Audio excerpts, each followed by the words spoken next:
বারুইপুরে zero tolerance মুখ্যমন্ত্রীর পুলিশি গাফিলতি নিয়ে রিপোর্ট তলব। 1% শিথিলতা থাকলেও কড়া অ্যাকশন, ডিজিকে পাশে নিয়ে বার্তা মুখ্যমন্ত্রীর। আমরা পুরো বিষয়টা দেখেছি। মিসিং ডায়েরি হয়েছে আগের দিন রাত্রিবেলা 11:50 PM এ। তারপরে ক্রমান্বয়ে যে ঘটনাগুলো হয়েছে মিনিট টু মিনিট আমি প্রাইমারি অ্যানালাইসিস করেছি। সূর্যপুর থানার ক্যাম্প ইনচার্জ দিদেন IC Baruipur, SDPO Baruipur, additional SP Baruipur in presence of the DGP and SP ADG IG আমরা আমাদের পার্টও পুরো অ্যানালাইসিস করেছি। আমি ডিজিপি কে 72 ঘন্টা টাইম দিয়েছি।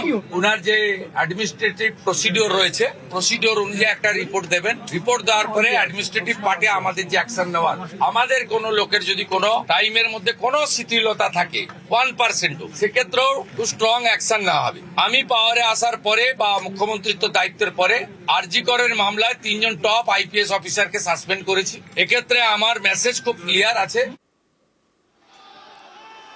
বারুইপুরে সরকারের রাজধর্ম বিরোধী জনপ্রতিনিধিদের সঙ্গে কথা মুখ্যমন্ত্রী শুভেন্দু অধিকারী।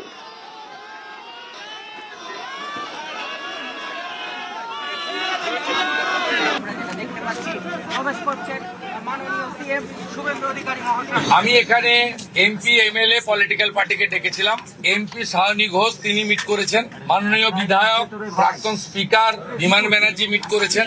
1 to 1 কথা হয়েছে। আমার মনে হয়েছে তারাও স্যাটিসফাইড। বিজেপি 3 জন এমএলএ মিট করেছেন, গোসাবার বিকর্ণ নস্কর, রূপা গাঙ্গুলি এবং দেবাশিস ধর। তারাও কিছু বক্তব্য আমাকে বলেছেন। তাদেরকেও আমি সরকার এবং পুলিশের কতটা প্রোগ্রেস হয়েছে ব্রিফ করেছি। বারুইপুরে এসপি অফিসে মুখ্যমন্ত্রী শুভেন্দু অধিকারী যান, সেখানে বৈঠক করেন এবং বৈঠকে বিরোধী বিধায়ক সাংসদরাও নিরাপরাধ কেউ শাস্তি পাবেন না, দোষীরা একজনও রেহাই পাবে না। বারুইপুরের ঘটনায় কড়া বার্তা মুখ্যমন্ত্রীর, কঠোর শাস্তির দাবি নির্যাতিতার পরিবারকে সব রকম সাহায্যের আশ্বাস মুখ্যমন্ত্রীর।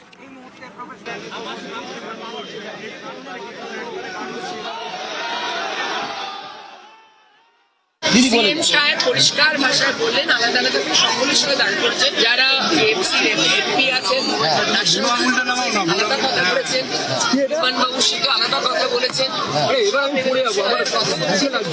কথা বলেছেন। প্রত্যেককে পুরো ডিটেল জানানো হয়েছে এবং উনি একটা আশ্বস্ত করেছেন একজনও নিরপরাধী শাস্তি পাবে না, আর যে অপরাধ করেছে যারা তারা একজনও বাঁচতে পারবে না।